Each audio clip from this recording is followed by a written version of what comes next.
Bonjour à tous et encore une fois merci de votre présence à l'heure et en formation. Je remarque qu'il y a un effet d'éloignement qui se fait de la tribune du bureau présidentiel. À l'époque, il y avait le trésorier qui était à côté de moi, le vice-président, ça m'a rassuré. Là, j'ai l'impression d'être un peu isolé. Ça aurait été bien qu'on soit un peu plus répartis, mais bon, c'est pas grave. J'ai manqué hier à tous mes devoirs, donc je vais essayer de rattraper la bourde qui consiste à souhaiter la bienvenue aux 3 nouveaux élus qui nous ont rejoints, Isabelle Mortreux, Claude Chaffran et Olivier Coumer. Donc, madame, messieurs, bienvenue et bon courage pour les travaux futurs. Je voudrais commencer ce mot traditionnel du président par un petit rappel pour mettre les choses en perspective. La politique qu'on avait élaborée pour cette mandature et que nous déployons au pas de course et avec volonté est liée au constat que nous avions fait en 2012, diagnostic FFB, dans lequel était pointée la perte constante et importante de licenciés depuis 10 ans. Pour illustrer ce propos, si vous êtes d'accord, on va projeter une petite courbe qui est une simulation de ce qu'aurait été la situation aujourd'hui si nous n'avions rien fait, et une espèce de projection qui nous montre en gros que ce que nous avons fait hier spontanément, la courbe de projection montre qu'on n'est pas loin en 2020 d'atteindre l'objectif qu'on s'est fixé un petit peu à la louche hier, de 20 000 licenciés. Voilà. Ce qu'on peut constater et qu'il est important de voir, c'est que si on n'avait rien fait depuis 2012, aujourd'hui, on aurait continué à perdre. Et à l'horizon 2020, on serait arrivé à quelque chose comme 11 000 licenciés, là, en dessous de la barre des 11 000, ce qui fait un écart de 8 000, 8 500 entre ce qui aurait pu être et ce qui, je le souhaite, sera si on continue à fonctionner et à avoir le gain de licenciés qu'on a acquis depuis 3 ans maintenant. Donc il fallait réagir et nous l'avons fait en mettant en place les outils de développement, en structurant notre organisation des personnels permanents autour de notre directeur général et en investissant vite, car qui se nourrit d'attentes risque de mourir de faim. C'est le début de l'allocution. Quand je l'écris, en général, je suis inspiré. Après, vous allez voir, ça se dégrade. Donc, les gros investissements sont faits ou en cours et seront achevés avec cette mandature. Mise en place du service au club avec les outils et le recrutement de l'animateur, Renaud Béret. Renforcement de la structure de Vichy avec l'embauche d'une nouvelle collaboratrice à mi-temps sur un contrat aidé retour à l'emploi. Mise à disposition d'un engin de développement en Languedoc-Roussillon sur le même type de contrat, encore à mi-temps, avec partage des frais entre la Ligue et la Fédération. Nouvelle plateforme Internet qui sera livrable bientôt. Logiciel de gestion sportive des billets à poche, qui nous manquait depuis longtemps et qui va nous permettre de gérer de façon moins artisanale la gestion des billets à poche et notamment les inscriptions. Mise à niveau de FFB sportif Carambole, ça je l'ai mis, je ne sais pas si c'est fait ou à faire ou en cours, mais c'est une prévision de la CSC. D'accord. Oui, il faut qu'on voit ce qu'on fait finalement. Relance du projet des finales regroupées multidisciplines à Évian. Réflexion et échange avec les ligues, avec resserrement des liens, puis travail de fond sur la réforme sportive. Je crois que c'est un des points les plus importants et dont on peut être le plus fier sur les 3 ans écoulés, c'est-à-dire le retissage des liens avec les organes déconcentrés régionaux.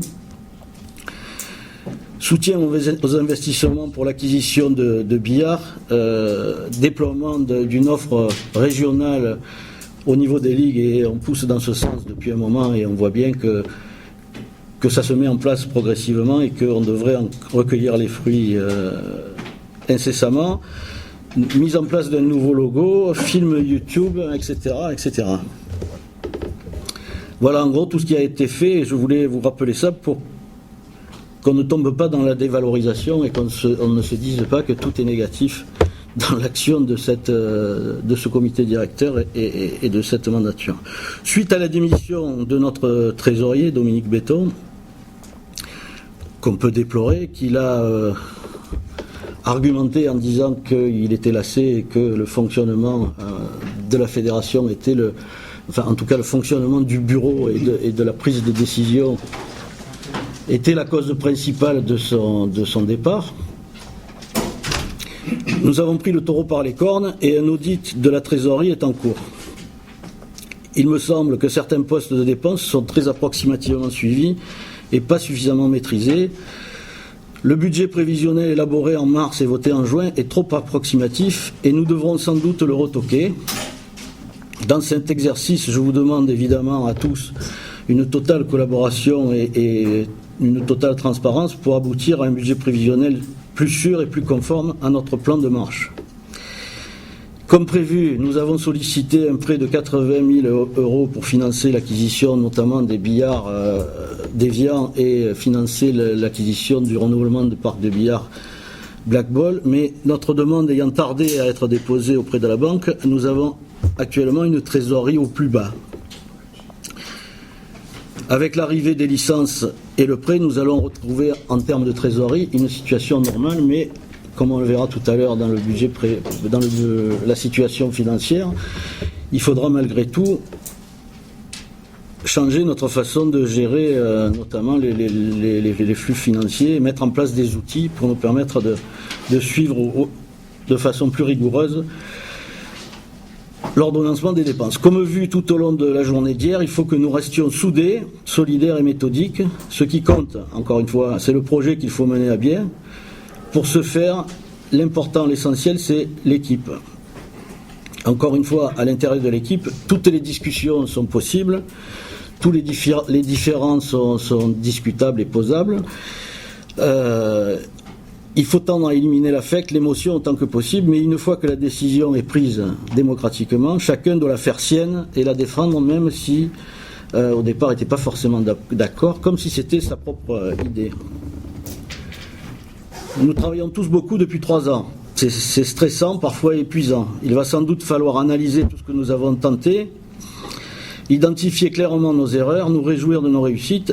Il nous faut sans doute ralentir notre rythme et introduire de la rigueur dans notre gestion, ne serait-ce que pour survivre et cueillir les fruits de nos actions. Le challenge principal qui nous attend cette saison, c'est la réussite de la réforme territoriale. C'est l'occasion de renforcer le lien, encore une fois, avec les ligues et de gagner en cohésion, en harmonisation. La mutualisation des moyens va permettre aux ligues, notamment aux plus petites, d'avoir plus de moyens pour se structurer, plus de moyens pour agir. Il nous faut absolument travailler tous ensemble pour y parvenir. Il nous faut de la méthode, on l'a vu hier. Les échanges entre nous doivent être concis, permanents et constants. C'est à ce prix-là que nous arriverons à notre but. Mettre la fédération en ordre de marche, mettre les ligues en mouvement et dans la bonne direction, assurer la pérennité et la croissance du billard à moyen terme. Dans l'année qui arrive, nous aurons 2 occasions de rendre visible le carambole, puisqu'on a 2 événements majeurs. À Bordeaux en décembre 2015 avec le championnat du monde de 3 bandes organisé par COSUM et la Bolle, une étape de la Coupe du Monde prise par Sweetala qui aura lieu en octobre 2016. Je terminerai ce mot traditionnel du président en me réjouissant des résultats de nos sportifs et en particulier de nos jeunes. Tachoir qui a à nouveau fait un podium au dernier championnat du monde junior en Corée, malgré des circonstances défavorables, puisque le pauvre garçon n'a jamais eu son bagage et a joué tout le championnat avec des outils et des habits prêtés par quelqu'un là-bas, qu'on a remercié évidemment. Je crois qu'il faudra se poser aussi dans la mandature qui vient, comment aider nos jeunes espoirs dans le futur, c'est-à-dire techniquement ça on sait faire, mais trouver aussi des moyens financiers, ce qui est beaucoup plus compliqué. Il est clair après 3 ans que nous aurons beaucoup de mal à trouver d'autres financements que ceux d'aujourd'hui. Toutes nos tentatives pour trouver des partenaires, des mécènes, des sponsors ont échoué. Notamment une information, Philippe Scombard, avec qui on avait passé un accord précaire d'un partenariat, a décidé de jeter l'éponge pas plus tard que la semaine dernière. Il n'a eu aucune touche, aucun retour, malgré de multiples contacts et des déplacements nombreux et fréquents. Donc nos deux seules sources de revenus sont la subvention ministérielle qui pour l'instant ne peut que baisser et les licences et cotisations club. Là nous pouvons agir, là nous pouvons gagner, il ne faut jamais perdre ça de vue.